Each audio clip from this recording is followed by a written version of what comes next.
So today I'm back working on the Skyline. It's been a fair minute. I've kind of been plodding away behind the scenes, haven't really filmed too much because I found it a little bit difficult to try and learn what I'm doing and film at the same time, but I'll give you a bit of an update on how the Skyline's been going because a couple of people have been asking. So the easiest way I would describe this is an organised mess. I kind of know where everything is going and what everything is, but it just looks like, yeah, a bit of a bird's nest. So we'll leave the wiring for a second because that's probably the newest thing I've done. I managed to get all my accessory belts, find them after measuring them about 1,000,000 times and getting the wrong ones. So that's all on there now. All of the intercooler piping is all on for the last time, which is good. All throttle body, all that sorted. I ended up putting my turbo lines on for last time as well, just down there. I've also plumbed up my external wastegate, so it's just down there, and a little bit cheeky, just screams under there, so that should be bloody loud and very nice. And then I've got my little Mac valve of run the wastegate from the top and bottom to the Mac valve. That's just how I've done it, how I looked it up. But the most obvious thing is the wiring. I've pulled all that out of the car. That's the factory harness. There's a little bits and pieces kind of left over, but this wiring is all brand new from Haltech, and in here is the other side of it.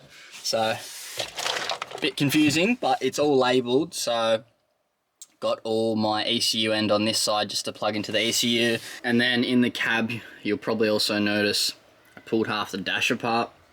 So this is all aftermarket anyways from the previous owner.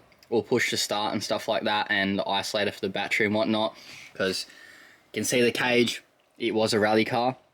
So my plan is to stick the ECU down here. That was about where the factory location is. In terms of the cluster, I don't think I'm going to bother trying to get that to work. I'm going to try and get like a display. I would love an IC7, but just have to kind of budget that in, I would say. But yeah, so most of this stuff is staying, the push to start with isolation, all that, because that's all functional. But most of the original stuff, since it's going to be a track car for now, I'm just not going to bother with it.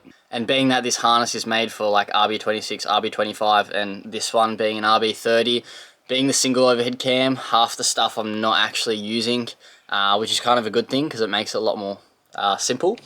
But the inputs and outputs are still there in case I ever did want to swap into that. But we're just keeping it simple for now. So I'll run through the ECU that I've chosen, why I've chosen that ECU, and why I decided to go with a brand new harness. So ECU's there. Went with the Haltech Elite 2000. Just because of the main reason being that I can swap this into basically any car, doesn't really matter the amount of cylinders, and I can just carry it throughout each build. So I want to invest in something, that's why I've gone with that. Also it came with the braided harness, which is very nice. All my sensors and bits and pieces and who knows what else is in here, and also my wideband. So I forgot to put that into the exhaust, so I'm gonna have to weld a little bung in for that too. And the main reason for the new harness was, if you take a look at this harness, the wires are just falling apart.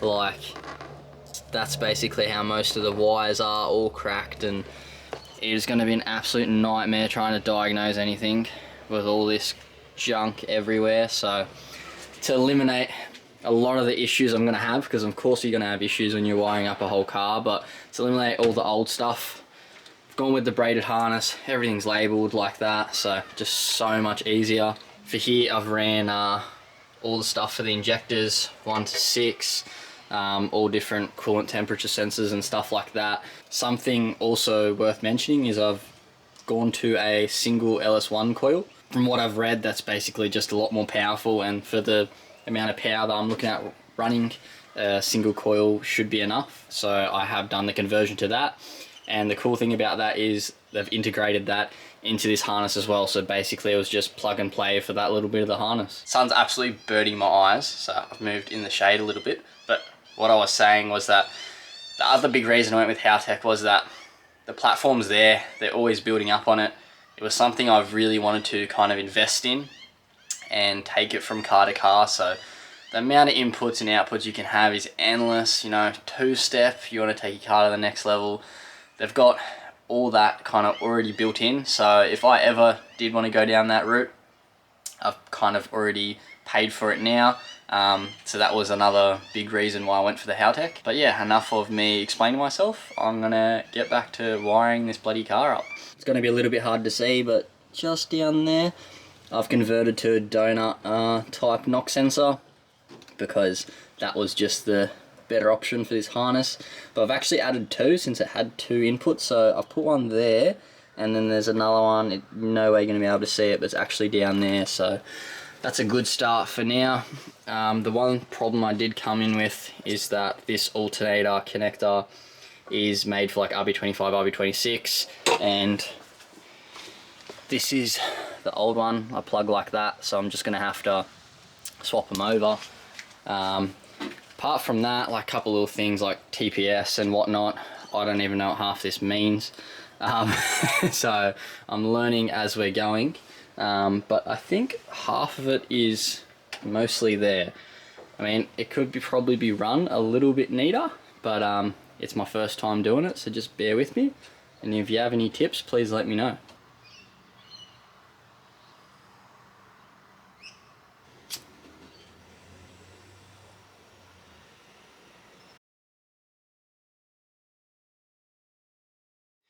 So I've switched over the alternator connector just down there.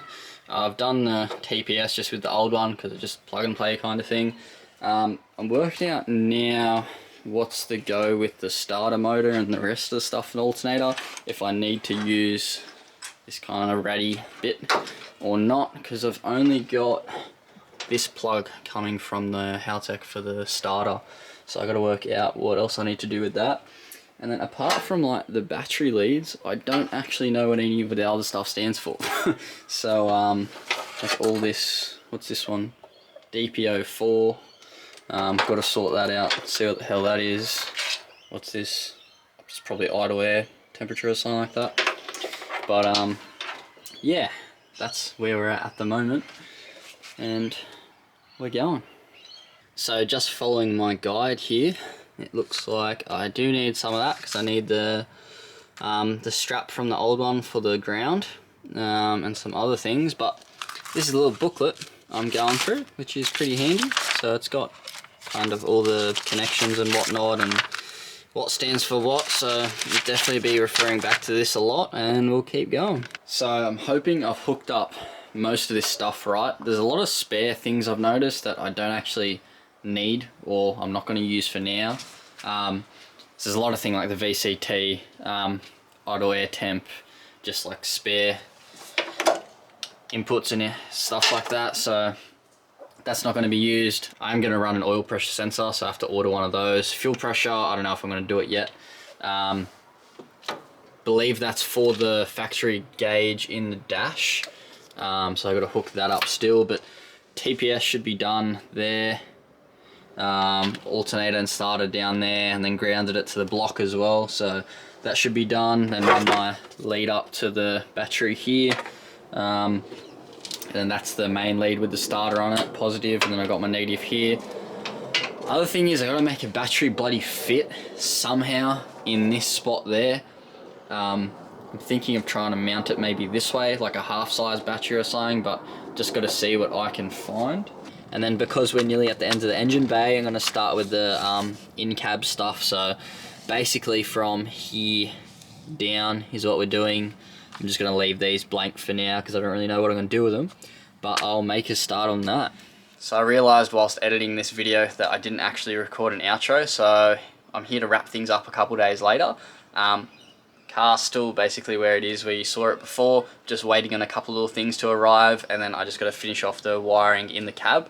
But apart from that, I hope you guys enjoyed watching the video. If you guys have any suggestions, this is my first time doing wiring kind of like this to a whole car, so if anybody's done it before or knows anything that I've done wrong or helpful tips, please let me know, because it really is appreciated. But yeah, hopefully this gives you a little bit of update on the car for those people asking, and we'll get it running this side of this year, fingers crossed. So Catch you guys in the next video. Cheers.